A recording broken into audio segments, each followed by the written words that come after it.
you been trapped by Twitch? Are you a streamer? Then you've been trapped. Are you an aspiring streamer, hoping to one day build a fan base? Are you a sizable streamer that's able to stream full time?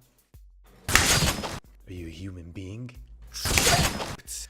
Ladies and gentlemen, I come to you today with information that they won't tell you. Who are they? Well, you know, like your parents? I don't know. They are trying to hide it from you. But I'm here to spill the beans. Bang. Today we'll be talking about what they don't tell you about streaming. Oh my god, I'm stuck in a sea of variety streaming with no main game in sight. Main game, ladies and gentlemen. Main game, main game, main game, main game. If you're a streamer, then you know what main game is. But if you're not, let me enlighten you. Main game is a mindset, a state of being, a heightened reality, an augmented existence. It's basically the game you play the most. But the game you play the most because it provides you your most viewers and followers. Examples: Ninja, Fortnite. Tfue, Fortnite. Whoever the fuck this guy is. Probably Fortnite. Main game is a concept, isn't a new or unique idea to just Twitch, but it is inherently flawed as a concept. Oh, Blair, what's so inherently flawed with the concept? Well, my child, let me learn you. It essentially comes down to this. If you want to grow your channel, you need to play your main game. The problem is, after a while, you're going to be streaming your main game so often, you'll get bored of it. But Blade, I love Fortnite and I could never get bored playing it 24/7. Cause fucking 100, like, oh, this game's so boring. Ugh.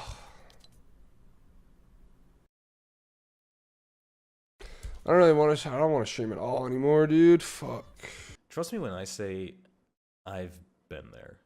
I've streamed games so much that I've started to hate them. In fact, I've streamed games so much that I've started to just hate video games, period. But I would keep doing it for the views. The problem with this being, if you're not getting a good viewership on a particular day and you're streaming for the views, you're just gonna feel like crap. But Blade, if it's your job to stream, if you want to be a famous streamer, you have to suck it up and play those games. And that, my friends, is the trap. What gets even harder to think about is what happens when your main game dies. One of my favorite content creators ever, like Butter, who's a former Gears of War content creator. When Gears died, he spent years floating on Twitch trying to find a place until he found the game The Division, which also died. Even me, my main game used to be Call of Duty Zombies, but after Black Ops 2, the community started to die, and with every new game, there was less and less growth.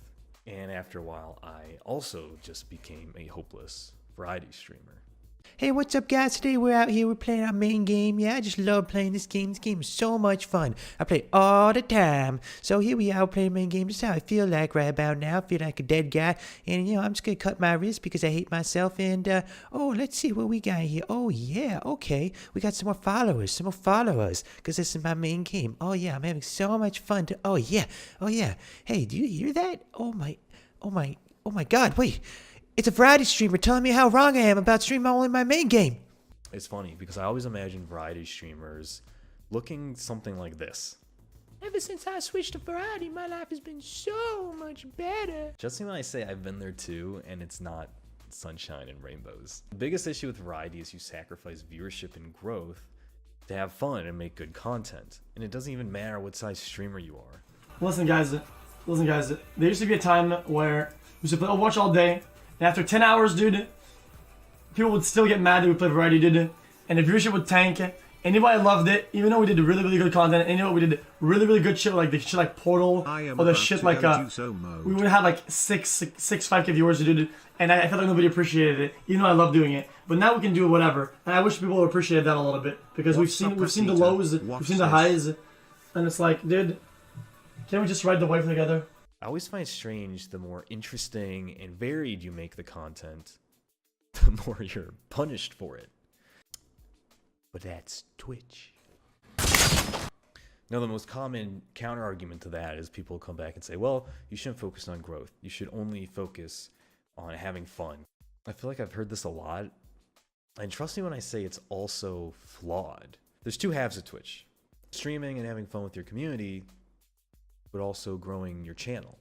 I feel like by focusing only on half of this, it's kind of like playing a video game with one hand. Sure, some of you guys will succeed and have fun playing your game with just one hand, but most of us, we want the whole experience. And by only focusing on half of this, you're missing out. I'm gonna torture you. Ladies and gentlemen, psychological torture. Psychological torture. Twitch is filled with it. Okay, psychological torture may sound a little dramatic, but hear me out, people. There's a really weird power dynamic between streamer and viewer. It's something that I think older crowds tend to understand, but young viewers are completely oblivious. You would think, as the streamer, you are in the power position and have control over the stream and the chat commands, but in reality, viewers have a lot of control and power over the stream. As a streamer, you want more viewers in your stream, and so it makes the streamer be more willing to put up with shit that they normally wouldn't. I think a lot of smaller streamers really struggle with this, as I did as well. For example, people might come into my stream and say something a little racist, or might call someone a bad name, but you'd put up with it because you want them to come back. Hey, you're a mother.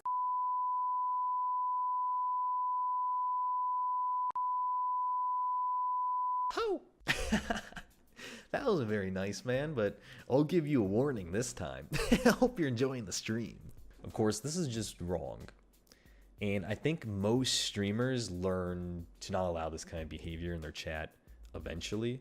Where it gets difficult is, what if you have a viewer that's been very supportive for years, but one day decides to just turn on you and act nasty? They had a bad day of work, bad day at school, they come in the stream, and they start ripping you apart. What happens when a viewer donates a lot of money, but one day asks you to do something that makes you uncomfortable or feel out of control? Believe it or not, these are both really common scenarios, and the first one has definitely happened to me multiple times. The thing about Twitch is that 99% of the viewers are short-term relationships. As a streamer, it's easy to think of viewers as your friends. And I say that sentence very carefully because I know a lot of streamers would actually do feel like all their internet viewers are their friends. But honestly, most of them are not. Most of them are not real friends. Most of them are there to be entertained. And as soon as the stream is no longer interesting, they'll leave. Or they'll find other ways to make the stream interesting for them, such as belittling others, calling names, creating drama. The thing is, this isn't even just a small stream phenomenon. It really only gets worse the larger your channel gets. Forsen went through some of the most psychologically traumatizing forms of streaming you can do for way too long. And then when he switches to a game that he likes playing more, do you just go watch a different game because you're not interested in it, or a different channel? No, you go and shit talk him and his viewer count. You fucking insecure cunt. It's viewers like you that just bounce around between whoever the biggest channel is just because the viewer count's higher, and then mock a streamer you used to watch when they switch games. It's just like such a shitty fairweather fan thing to do. And in a couple years, when you're 13, I think you'll really understand a little bit better about why it's so rude to do what you're doing. This That's why if you're a streamer and you have no other streamer friends, streaming can be an incredibly isolating experience. Yet streamers constantly put on the face of they're having so much fun hanging out with their community. Nothing's ever wrong. I mean, behind the scenes, a lot of streamers, trust me, are very sad. And that is the trap. I think false positivity is another topic that's already been talked about a lot on YouTube, actually, but it's definitely there on Twitch as well. And we see that you can see it a lot on streamer Twitter, which is maybe a whole other video.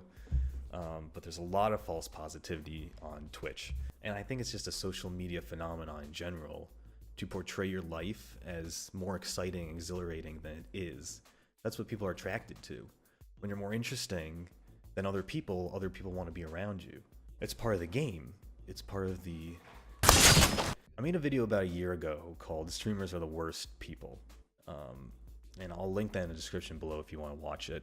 You can kind of think this is part 2 of that video. This isn't to detract anyone from streaming. I've been streaming for 3.5 years. And obviously there's a reason why I'm still doing it. It's fun. Maybe too fun sometimes. I also get the sense that a lot of people don't talk about some of the things that are not so great about streaming. In my opinion, after so long of streaming, I like it, but I think there's a lot wrong with it. You're gonna be pigeonholed at some point into doing something you don't like doing, and then you have to make a decision. Do you cut loose or do you suck it up? Also, don't think that's something that's just unique to Twitch. I think that's with a lot of things in life.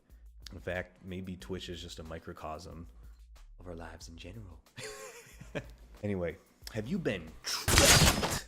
This video was a little bit of fact, a lot of opinion. But as always, I'd love to hear what you guys think in the comment section down below. Have you been trapped by Twitch? Do you agree with some of the points I brought up with the problems with Twitch, or do you completely think they're... Let me know, and don't forget to like the video and subscribe. Last video, I asked you guys what I should do with this Christmas tree. Nano Ben said feed it to the squirrels. Campake said feed it to the horses. So I've gone ahead and decided to feed it to the squirrel horse. Hot. Anyway, that's all I've got. I'm Splayed Eye. I'll see you in the next one. Boom.